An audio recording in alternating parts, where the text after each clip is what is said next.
Hello guys, how are you? I hope that you all are safe in your home. Okay, you know that we have started the science topic, that is science part 1 topic first, gravitation. Okay, in the first lecture we have seen the what is gravitational force and what are the centripetal force, circular motions, okay, and Kepler's law. In this lecture we will focus on the Newton's universal law of gravitation and Earth gravitational force and two examples based on that. Okay, means we have seen the gravitational force. Okay, we have seen the formula gf girlfriend sorry gravitational force equal to capital G into m1 into m2 upon d square. तो formula आपण इथे use करायचा कशासाठी to calculate the gravitational force between two bodies and to calculate the gravitational force between one body and the earth. Okay, ते formula कसे use होतात ते आपल्याला बघायचे आहे. ओके, परत आपल्याला न्यूटनचे 3 लॉज सुद्धा बघायचे आहेत. सो लेक्चर खूप इंटरेस्टिंग आहे, फक्त एक्झाम्पल सॉल्व करत असताना नीट केअरफुली बघा. Okay, let's start the video. Okay guys, so let's start the video. Okay, we have started chapter 1 gravitation. In this lecture we have to learn Newton's universal law of gravitation, centripetal force and त्याची magnitude म्हणजे त्याची value, त्याचा formula, आणि अर्थ's gravitational force त्याचा formula, आणि त्यावर आधारित काही examples. Okay, so let's see first thing, Newton's universal law of gravitation. We have learned that gravitation is nothing but the attraction between two objects towards each other.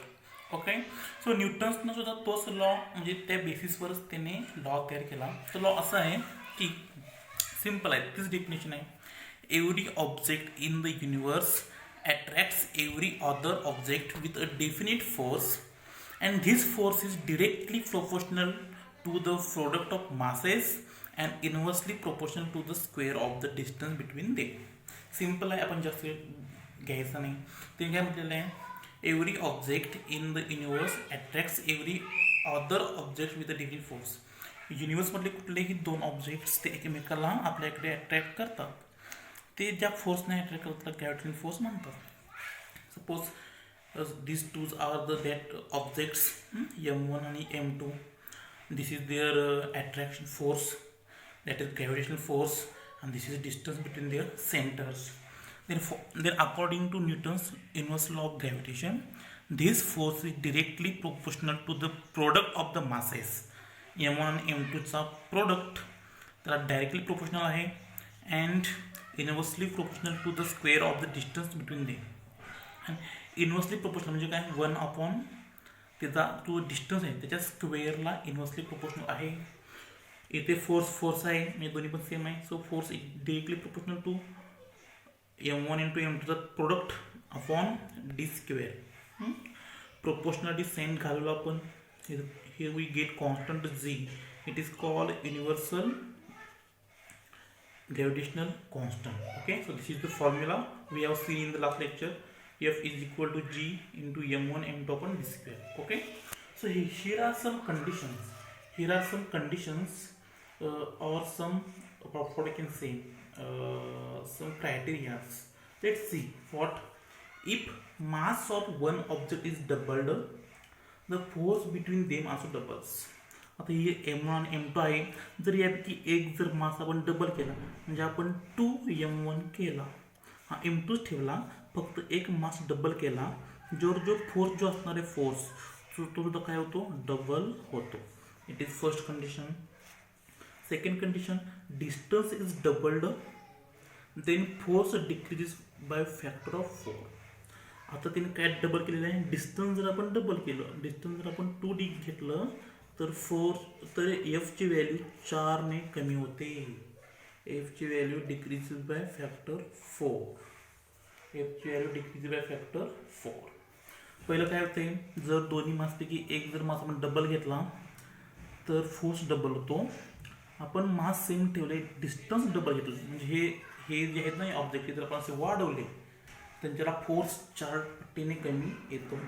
Third conditions, if two bodies are spherical, जर दोन body spherical असतील, spherical म्हणजे काय, गोल, बरोबर गोल असतील, then direction of force line is through the centres and distance between is taken is between two distance. म्हणजे काय, आता येते या दोन्ही स्पिरिकल बॉडी असतील तर त्यांच्यामध्ये जो फोर्स असणार आहे ना, अट्रॅक्शन फोर्स, हा त्यांच्या सेंटरच्या लाईनमध्ये असणार आहे.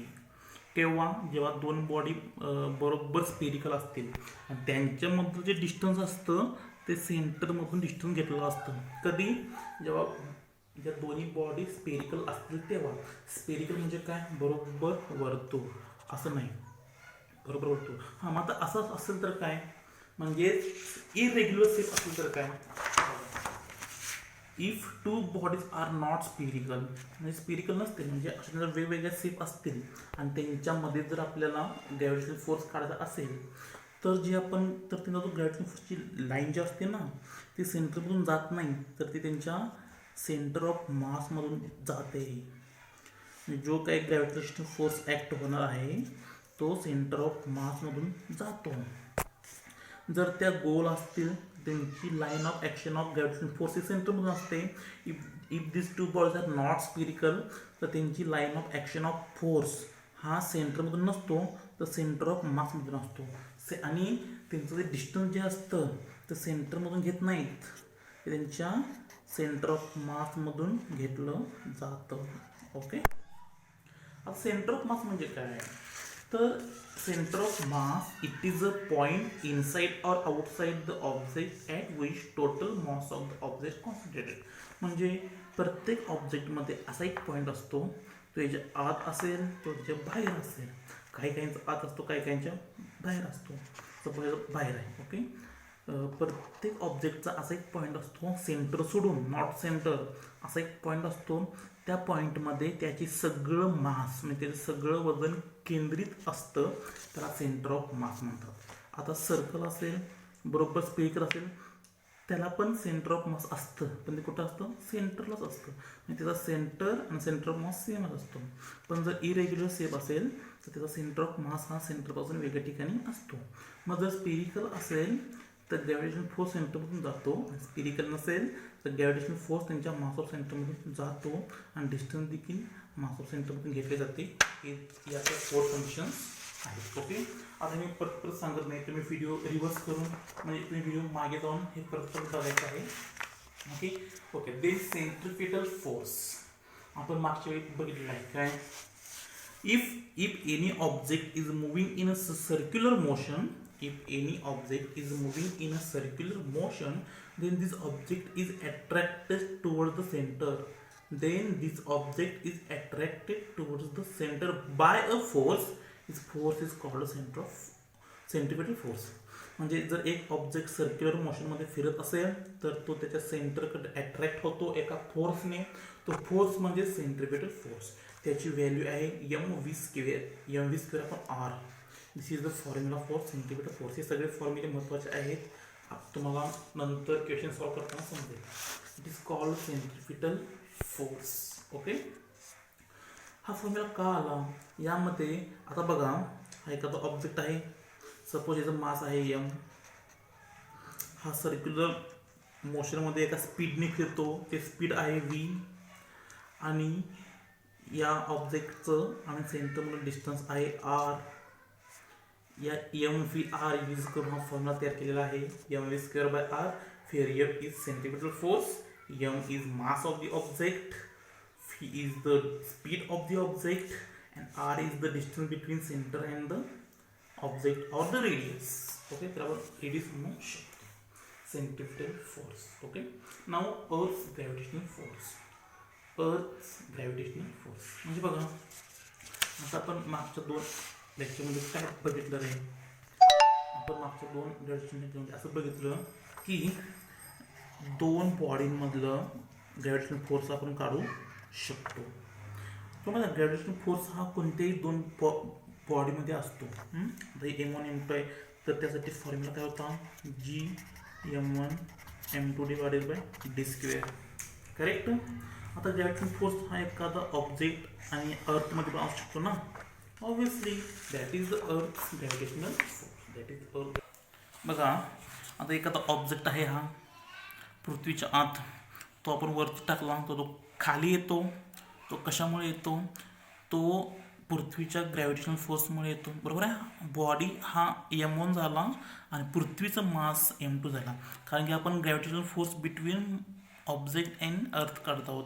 जर आपण बिटवीन टू ऑब्जेक्ट काढत असतो, if we are finding the gravitational force between M1 and M2, जर आपण हेचं मास आणि हेचं मास घेतो आणि त्याचा डिस्टन्स घेतो, पण आपण आता आपला ग्रॅव्हिटेशनल फोर्स हा एखादा ऑब्जेक्ट आणि पृथ्वीमध्ये घ्यायचा आहे.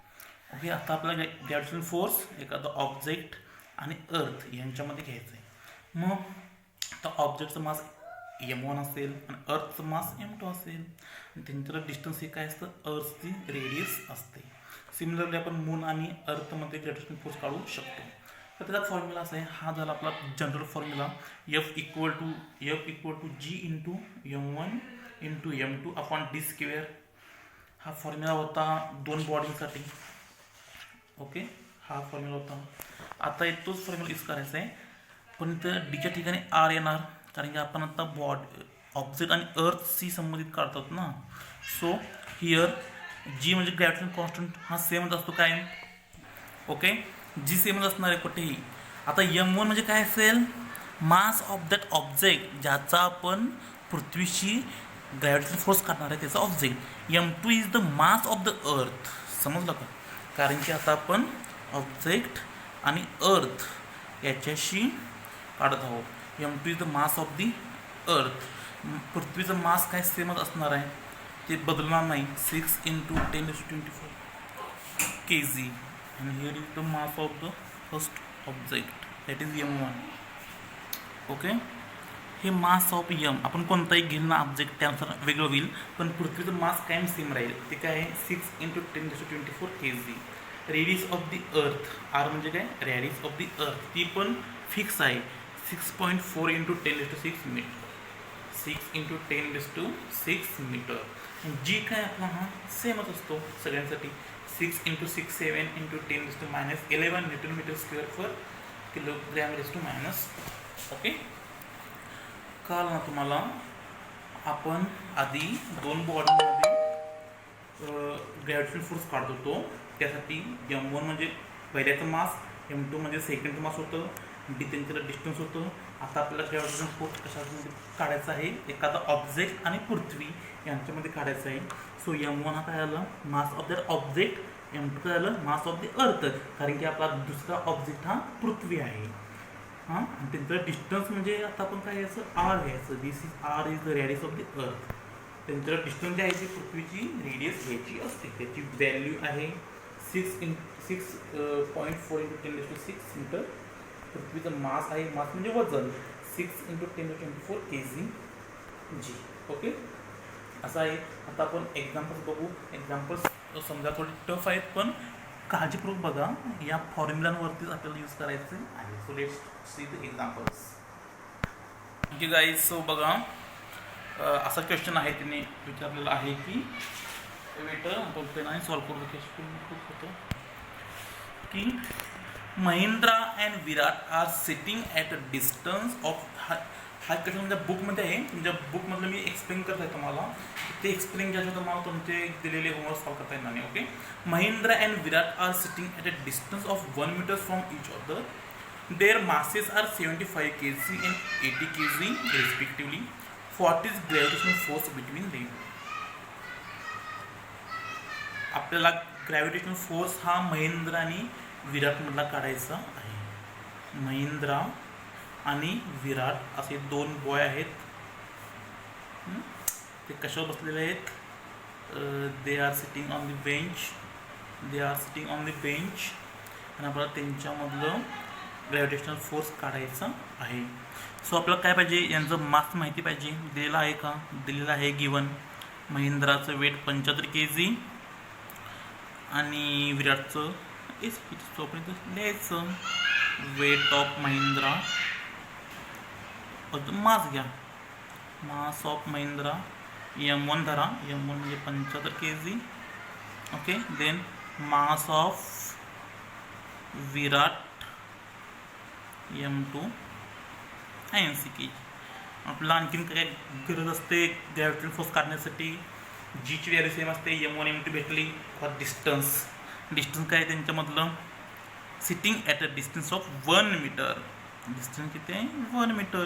मग आपण ग्रॅव्हिटेशन फोर्स काढू शकतो की नाही, आरामशीर काढू शकतो. काय फॉर्म्युला आपला ग्रॅव्हिटेशन फोर्सचा बिटवीन टू ऑब्जेक्ट्स काढत असेल तर G(m1 m2) divided by d square. आपल्या सगळे व्हॅल्यू आहेत. जीची व्हॅल्यू काय असते, कॉन्स्टंट असते, व्हॅल्यू काय सेम असते, तुम्हाला पाठ करावी लागेल. काय असते किंवा ते दिलेले असते. 6 × 6 7 × 10⁻11 असते. m1 ची व्हॅल्यू 75, m2 ची व्हॅल्यू 80 kg आणि देन d स्क्वेअर अंतर किती 1 1चा स्क्वेअर. आता अशा वेळी गुणाकार करताना तुम्हाला कॅल्सी वगैरे काही अलाउड नाही आणि तुम्ही म्हणाल की कॅल्सी घेऊन जाऊ, नो. हे जे असतं ना -1 11 वगैरे ह्या व्हॅल्यू तशा ठेवायच्या, बाकीच्यांचा गुणाकार करायचा. ओके, गुणाकार करायचा. गुणाकार तुम्हाला सुद्धा करावा लागेल. कसा करायचा, सिम्पल आहे की नाही. 6.67 आणि 75 गुणाकार पहिला करा. 6.67 × 75 गुणाकार सिम्पल आहे ना. 5 6 जार 35, 5 6 जार 13 3 33, 5 6 जार 13 3 33, बरोबर ना.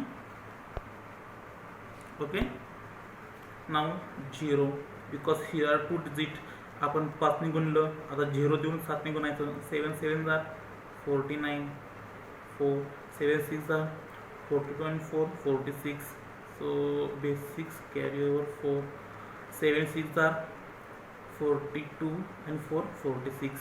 ओके, झालं. बेरीज 5 9 12 7 9 10 7 9 10 असं आलं. ओके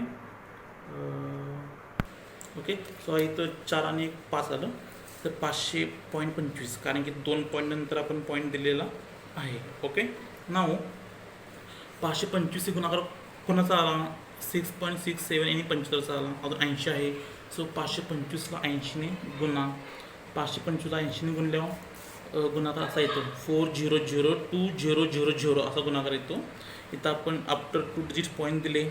ओके, पॉईंटच्या इकडे जर 0 असेल तर त्याला काय व्हॅल्यू नसते. सो आपण फक्त एवढी व्हॅल्यू घेतलेली आहे. ओके, 420 420 × 10⁻11. ओके, डिवायडेड बाय 1 आणि 1चा स्क्वेअर 1 येतो आणि कुठल्याही संख्येचा भागाकार 1 म्हणजे ती संख्या असते ती घेतली म्हणजे आपलं आन्सर काय आलं 40,020. इथं पॉईंट नाही हां, 40,020 × 10⁻11. तुमच्या पुस्तकामध्ये काय माहिती आहे का 4.002 × 10⁻7 आहे. दोन्ही पण आन्सर बरोबरच आहे. तुम्ही म्हणतो की -11 -7 कसं, तर तुम्ही काय केलेलं आहे -11 जे आहे हा आपण इथं पॉईंट दिला तर इथं -10 होतं. इथं पॉईंट दिला तर -9, इथं पॉईंट दिला तर -8, इथं पॉईंट दिला तर -7. म्हणजे जसे आपण पॉईंट इकडे घेऊ तशी इथली व्हॅल्यू कमी होत जाते. म्हणजे पुस्तकामध्ये काय दिलेलं आहे 4.002 × 10⁻7 दिलेलं आहे. आपण तुम्ही हे घेतला तरी चालतं किंवा 40,020 × 10⁻11 घेतला तरी चालते. हा ग्रॅव्हिटेशनल फोर्स आहे. ओके, हा झाला महिंद्रा आणि विराटला ग्रॅव्हिटेशनल फोर्स. पण हा खूप कमी फोर्स आहे. या फोर्समुळे महिंद्रा विराटकडे अट्रॅक्ट होणार नाही. बरोबर आहे. महिंद्राचं किती आहे वजन 75 kg आहे. विराटचं आहे 80 kg. मतलब जास्त वजनाकडे कमी वजन अट्रॅक्ट होतं. Okay, correct. आपला आहे ना ग्रॅव्हिटेशनल फोर्स. पण असं आहे की जो फोर्स आता काढलेला आहे ना 4.002 × 10⁻7 किंवा 40,020 × 10⁻11 हा फोर्स इतका कमी आहे की महिंद्रा इथून हलणार नाही. कारण की महिंद्रा आणि जो बेंचवर बसलेला आहे महिंद्रा आणि तो ज्या बेंचवर बसलेला आहे ना त्यांच्या मला फ्रिक्शन फोर्स जो आहे तोच ह्या फोर्सपेक्षा मोठा आहे. तर मला सांगा आता यांचा फ्रिक्शन फोर्स असेल 10 kg हां आणि ग्रॅव्हिटेशनल फोर्स आहे 5 kg. तर 10 kgला 5 kg पुरेल का नाही. सो इथं हलणार नाही. हां, जर महिंद्रा आणि बेंचमधला फ्रिक्शन फोर्स जर 0 केला त्यांच्यात फ्रिक्शन फोर्स 0 केला तर हा इथने हलू शकतो. पण या फोर्सने तो हलू शकत नाही कारण इथे फ्रिक्शन आहे. फ्रिक्शन फोर्स जो आहे तो जास्त आहे. मग तुमचं पुस्तकामध्ये सेकंड एक्झाम्पल तरी त्या बेसिसवरच दिलेलं आहे. काय दिलेलं आहे की त्यांच्याला जर फ्रिक्शन फोर्स 0 धरला ॲज्युम केला तर तो किती वेगाने विराटकडे सरकेल. बघा तुमच्या पुस्तकामध्ये सेकंड क्वेश्चन काय आहे. इन द अबो एक्झाम्पल म्हणजे मागच्या एक्झाम्पलमध्ये that bench on which Mahindra is sitting is frictionless. Is frictionless म्हणजे महिंद्रा आणि त्याचा बेंच हा असं समजायचं त्यांच्यामध्ये फ्रिक्शन फोर्स 0 आहे. तर त्यावेळी महिंद्रा विराटकडे किती स्पीडने वाढेल.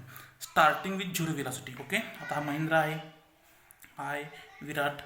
पहिला यांचं बेंचमधलं फ्रिक्शन फोर्स जास्त होता, त्यामुळे ग्रॅव्हिटेशनल फोर्सपेक्षा फ्रिक्शन फोर्स जास्त असल्यामुळे महिंद्रा ती जागा सोडू शकत नाही, महिंद्रा ॲक्टिव्ह होऊ शकत नाही. पण आता तिने काय म्हटलेलं आहे, फ्रिक्शन फोर्स 0 घ्या, इनिशियल वेलॉसिटी 0 घ्या, असं घेतले असता. आता ग्रॅव्हिटेशनल फोर्स आपल्याकडं आलेला आहे. ओके, हा आहे. आता फ्रिक्शन फोर्स 0 आहे, तर हा इकडे सरकू लागेल ना. आता हा इकडे सरकणार ना ऑब्विसली, कारण की फ्रिक्शन फोर्स 0 केलेला आहे. हा मग तो किती स्पीडने सरकतो आणि तो एका सेकंद नंतर त्याचं स्पीड किती असेल हे विचारलेलं आहे. बघा, what will be Mahindras velocity of motion towards Virat after 1 second. Okay, after 1 second. तर आता यामध्ये आपल्याला काय काय माहिती आहे रे ऑलरेडी. महिंद्राज मास किती आहे, 75 kg आहे. Okay, M1. देन आणखीन आपल्याला काय माहिती आहे की ग्रॅव्हिटेशनल फोर्स आता आपण काढला ना, महिंद्रावर ॲक्ट होणारा ग्रॅव्हिटेशनल फोर्स किती आहे, 40,000 20 × 10⁻11 एवढा आहे. करेक्ट. आता आपल्याला काय काढायचं आहे, ॲक्सलरेशन. म्हणजे काय, तो किती स्पीडने तिकडे जातो त्याचं ॲक्सलरेशन. तर फॉर्म्युला ॲक्सलरेशन फॉर्म्युला कशाने आलेला आहे, न्यूटन्स सेकंड लॉ. त्यानुसार ॲक्सलरेशन फॉर्म्युला आहे A=F/m. एफची व्हॅल्यू काय आहे, एफ म्हणजे ग्रॅव्हिटेशनल फोर्स ही 420 × 10⁻11 आणि एमची व्हॅल्यू मास 75 kg. ओके, तुम्ही 4020 / 75 भागाकार केला, तुम्ही जर भागाकार केला तर आन्सर येतं 533.6 × 10⁻11. याचा आन्सर येतं 533.6 × 10⁻11. हे झालं आपलं ॲक्सिलरेशन. तुमच्या पुस्तकामध्ये परत काय दिलेलं आहे, A = 5.34 × 10⁻9. कारण की इथे 11 आहे, हा पॉईंट घेतला इथे 10 झालं, हा पॉईंट इथे घेतला इथे झालं 9. ओके, तुमच्या पुस्तकामध्ये शॉर्ट फॉर्ममध्ये दिलेलं आहे, म्हणजे तुमच्या पुस्तकामध्ये व्हॅल्यू पॉईंट्स 5 नंतर दिलेलं आहे. सो हे पण बरोबर आणि हे पण बरोबर. तुम्ही म्हणता की पुस्तकात दिलं आहे असं आणि सरांनी काढले असं, काही मॅटर होत नाही. फक्त आपण हे पॉईंट्स बघायचे. 533.6 × 10⁻11 म्हणजेच 5.34 × 10⁻9. ओके, कारण की पॉईंट्स इकडे घेतले की ह्याची व्हॅल्यू कमी येते. हा झालं ॲक्सिलरेशन. ओके, आता आपलं काय काढायचं आहे, velocity of Mahindra after 1 second. Okay, म्हणजे महिंद्रा 5.34 × 10⁻9 या ॲक्सिलरेशनने पुढे जाईल आणि तिची 1 सेकंड नंतर व्हेलॉसिटी किती असेल ते पण काढूया. ती पण कशी काढायची आहे, न्यूटन्स फर्स्ट लॉने काढायची आहे. आता तुम्हाला मी त्याची सगळे लॉ सांगतो, तर मला सगळे लॉ माहिती पाहिजे. Newton's 3 law, first law, second law, third law. First law काय आहे, objects will remain in the uniform motion in straight line unless it is ॲक्टेड upon bye an external force. जोपर्यंत आपण ऑब्जेक्टला फोर्स देत नाही तो त्याशिवाय तो ऑब्जेक्ट पुढे जात नाही. ओके, त्याचा फॉर्म्युला आहे V = U + AT. इथे U म्हणजे इनिशियल स्पीड, C म्हणजे फायनल स्पीड, A म्हणजे ॲक्सिलरेशन, T म्हणजे टाईम. सेकंड लॉ काय आहे, acceleration of an object depends on the mass of the object and the force. म्हणजे ॲक्सिलरेशन जर काढायचं ऑब्जेक्टचं तर ते F आणि M ने काढायचं आहे. आणि third law every second law मध्ये दोन फॉर्म्युले भेटतात, हा ॲक्सेलरेशनचा आणि हा एक. Okay. Third law, every action has an equal and opposite reaction, त्याचा फॉर्म्युला हा आहे. तर बघा आता आपण एक्सप्रेशन काढलं, न्यूटन सेकंड लॉ, बरोबर आहे, Newton second law, acceleration F/m, acceleration F/m. Okay. So हे लॉ इम्पॉर्टंट आहे, फॉर्म्युला वगैरे माहिती पाहिजे. आता आपल्याला काय करणार आहोत, velocity of Mahindra after 1 second, त्यासाठी आपण काय करणार आहोत, use Newton first law use करणार आहोत, बरोबर आहे. कुठला आहे फर्स्ट लॉ, हा V = U + AT, V = U + AT. U म्हणजे इनिशियल स्पीड, ते आता 0 असणार, कारण त्याने म्हटलेलं आहे स्टार्टिंग विथ 0 वेलोसिटी. ओके. मग आता V = 0 + ॲक्सेलरेशन, हे म्हणजे ॲक्सेलरेशन किती आहे, 5.34 × 10⁻11. आणि टाईम तुम्हाला किती सेकंड नंतर पाहिजे वेलोसिटी, 1 सेकंड नंतर, टाईम किती आहे 1 सेकंड. सो 1 म्हणजे फायनल वेलोसिटी = 5 × 34 × 10⁻1 × 1 म्हणजेच 1, बरोबर आहे. म्हणजे तुमची ही 1 सेकंड नंतरची महिंद्राची वेलोसिटी झाली. It is the velocity of Mahindra after 1 second. Okay. त्याने काय म्हटलेलं आहे, ही दिस velocity will change with time and how. आणि ही वेलोसिटी टाइमनुसार बदलेल का, the answer is yes. This velocity will increase with time because of acceleration. Acceleration also not remain constant as Mahindra moves towards it. म्हणजे काय, acceleration वाढलं की velocity वाढणार, time वाढला की वेलोसिटी वाढणार. ओके. म्हणजे आता आपण काय केलं, शॉर्टमध्ये सांगतो. बघा, पहिला आपण ग्रॅव्हिटेशनल फोर्स काढला महिंद्राने विराटमधला बाय युजिंग दिस फॉर्म्युला. तो आला किती, 40,020 × 10⁻11 आला. ओके. मग त्यांनी विचारलं की या फोर्सने हा महिंद्रा इकडे सरकेल का, तर आन्सर इज नो, कारण की हा फोर्स खूप स्मॉल आहे. म्हणजे महिंद्रा आणि तो ज्या बेंचवर बसलेला आहे त्या बेंच आणि त्यांच्यामधला फ्रिक्शन फोर्सपेक्षा हा फोर्स कमी आहे, त्यामुळे महिंद्रा सरकणार नाही. हा फोर्स जर फ्रिक्शन फोर्स जास्त असेल तर महिंद्रा सरकला असता, पण महिंद्रा सरकणार नाही. मग तिने काय म्हटलं, ओके ठीक आहे, तुम्ही फ्रिक्शन फोर्स 0 घ्या, आता तर महिंद्रा सरकेल. आता तो किती ॲक्सेलरेशनने सरकेल आणि 1 सेकंद नंतरची किती वेलोसिटी असेल ती काढा. Just question 2. तिने काय म्हटलं, जर फ्रिक्शन फोर्स जास्त असल्यामुळे महिंद्रा जर सरकत नसेल तर तुम्ही फ्रिक्शन फोर्स 0 घ्या. म्हणजे assume bench on which Mahindra sitting is frictionless. तुम्ही जर फ्रिक्शन 0 घ्या आणि मग आता ह्या ग्रॅव्हिटेशनल फोर्सला तुम्ही जो काढलेला आहे त्या फोर्सला महिंद्रा किती सरकेल ते काढा, म्हणजे त्याचं ॲक्सेलरेशन काढा आणि 1 सेकंदानंतर त्याची वेलोसिटी काढा, त्याचा वेग काढा. आपण ॲक्सेलरेशन काढला न्यूटन सेकंड लॉ नुसार F/m. त्यानंतर त्याचा आपण वेलोसिटी काढली आफ्टर 1 सेकंड, त्यासाठी आपण न्यूटन फर्स्ट लॉ यूज केला, V = U + AT. U म्हणजे इनिशियल वेलोसिटी, V म्हणजे फायनल वेलोसिटी, हे ॲक्सेलरेशन ही टाईम ही 0 आहे. तर त्यांनी म्हटलेलंच आहे की स्टार्टिंग विथ 0 वेलोसिटी, म्हणजे महिंद्रा आता इथून सरकणार आहे तर त्याची स्टार्टिंग वेलोसिटी 0 असणार आहे, इथून त्याची वेलोसिटी वाढणार आहे. ओके. हा फॉर्म्युला नुसार आपण टाईम 1 सेकंड म्हणजे 1 सेकंड जर तिने असं म्हटलं असतं की 5 सेकंदानंतर महिंद्राची वेलोसिटी काढा, तर आपण टीची व्हॅल्यू 5 घेतली असती. तिने काय म्हटलेलं आहे, 1 सेकंड नंतर काढा. सो टीची व्हॅल्यू 1 आली. So final velocity after 1 second ही 5 × 3.10⁻9 आलेली आहे. ओके. त्यांनी याच क्वेश्चनवर आधारित पुढचा अनेक क्वेश्चन विचारलेला आहे. कसा विचारलेला तुमच्या बुकमध्ये आहे बघा. वेट सी हा होता फर्स्ट क्वेश्चन तुमच्या बुकमधला. ओके. हा होता महिंद्रा क्वेश्चन. त्यानंतर आता आपण बघितला सब क्वेश्चन बघितला, क्वेश्चन नंबर 2. आता त्यांनी या बेसिसवरच हे क्वेश्चन विचारलेला आहे, क्लिक 3rd आणि 4th. Okay. What is third question, calculate the gravitational force due to the earth on Mahindra in the earlier example. Okay. मग ते काय म्हटलेलं आहे की आता आपण काय केलं होतं, महिंद्राचं आणि विराटचं काढलं होतं. आता ते म्हटलं की विराटला कॅन्सल करा. आता महिंद्रा आणि अर्थ, महिंद्राचं वेट 75 kg आहे ना, तर त्याचं आणि अर्थ म्हटलं ग्रॅव्हिटेशनल फोर्स काढ. असा प्रश्न आहे तो आपण काढू शकतो ना, सिम्पल आहे. फॉर्म्युला काय आहे ग्रॅव्हिटेशनल फोर्सचा G m1 m2 upon r square. R का घेतलं कारण की आता अर्थ आली, जेव्हा जेव्हा अर्थ येईल तेव्हा आर, जेव्हा टू असतील ऑब्जेक्ट्स त्यावेळी डी, जेव्हा अर्थ असेल तेव्हा आर.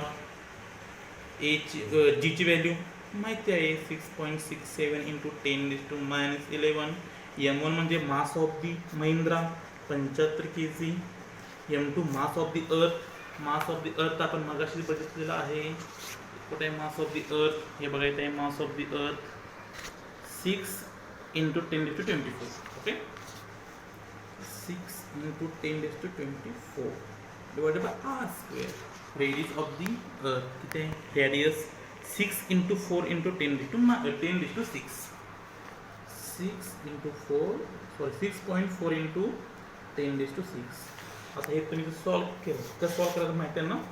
6.67 चा गुणाकार 75 करायचा. त्यांचा आन्सर आलं की त्यांचा गुणाकार 6 करा. ओके, हे आलं की त्याला 6.4 ने भागा. ओके, समजलं. 10⁻11 10⁻24 हे कसं करायचं? डू यू नो ना? 10⁻11 इंटू 10⁻24 असेल म्हणजे बेस सेम असेल तो सेम राहतो आणि यांचं काय होते? बेरीज होते. तो -11 + 24 म्हणजे किती? 10⁻13 असं आलं. आता खाली 10⁻6 आहे, हे वरती गेलं काय होईल? 10⁻6 होईल म्हणजे किती राहील? आता परत 10 आलं.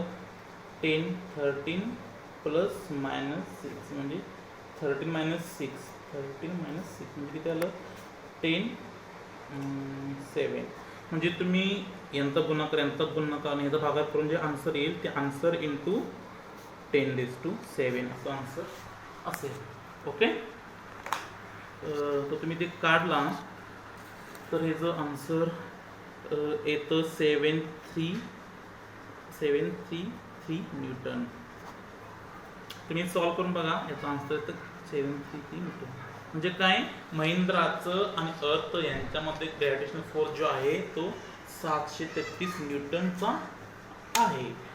हा आता महिंद्रा आणि विराट यांच्यामध्ये किती होता रे फोर्स? ग्रॅव्हिटेशनल फोर्स त्यांच्यामध्ये ग्रॅव्हिटेशनल फोर्स किती होता?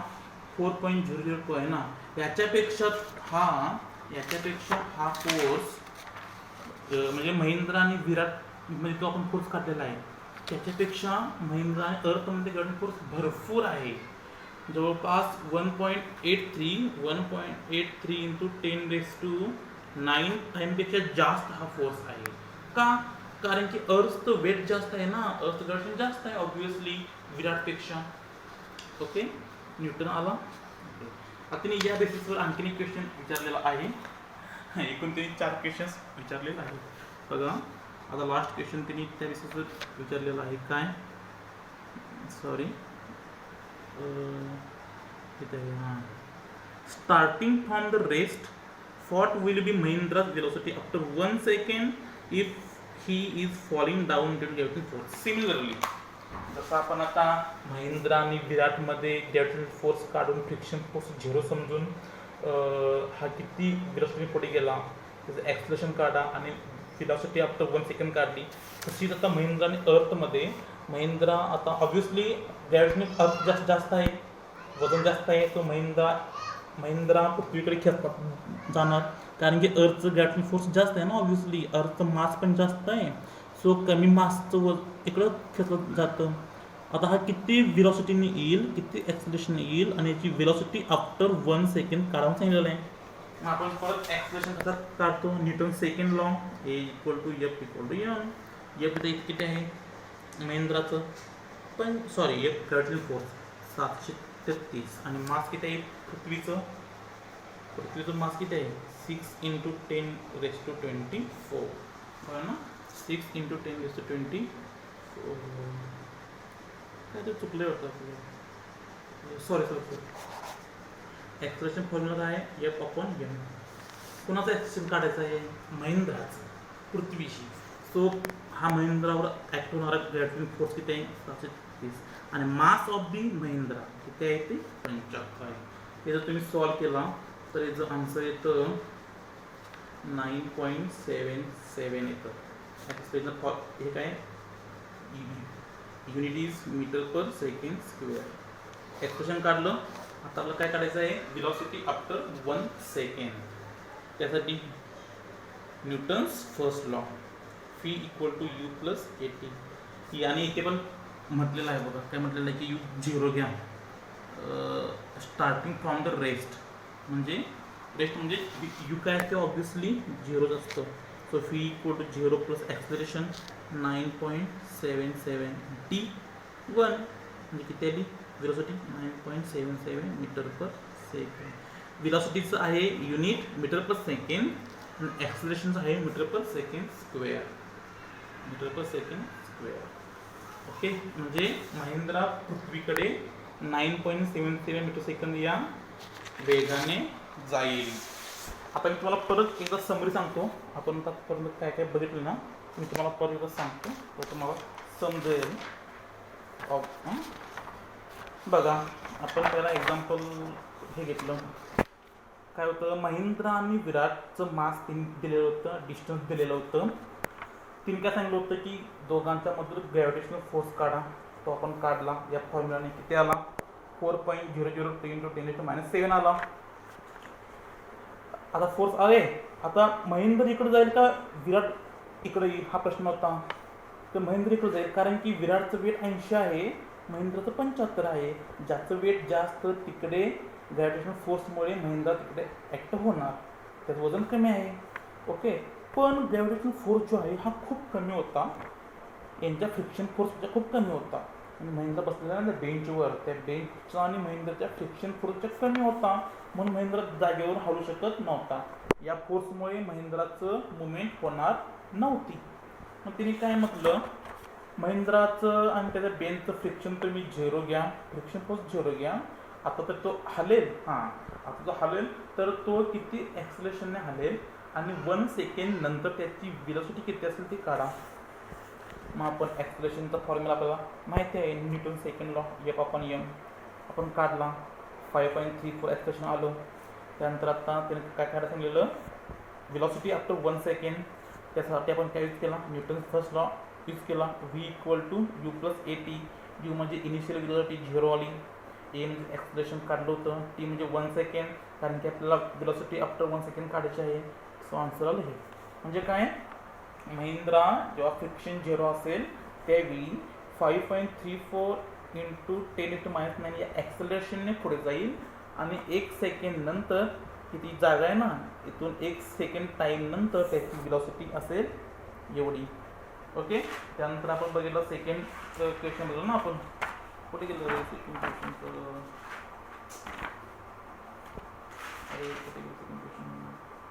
हां. तर तिने काय म्हटलं होता, आता तुम्ही महिंद्राने हे कोण आहे विराट ह्याच्याला काढला. आता तुम्ही महिंद्रा आणि पृथ्वीमधलं काढा. म्हणजे महिंद्रा आणि अर्थमध्ये पण असतं ना ग्रॅव्हिटेशनल फोर्स. आपण बघितलेलं आहे ग्रॅव्हिटेशनल फोर्स हा कोणत्याही दोन बॉडीमध्ये ग्रॅव्हिटेशनल फोर्स असतोच. जसा महिंद्रा आणि ह्याच्यामध्ये होता तसा आता महिंद्रा आणि पृथ्वीमध्ये काढा.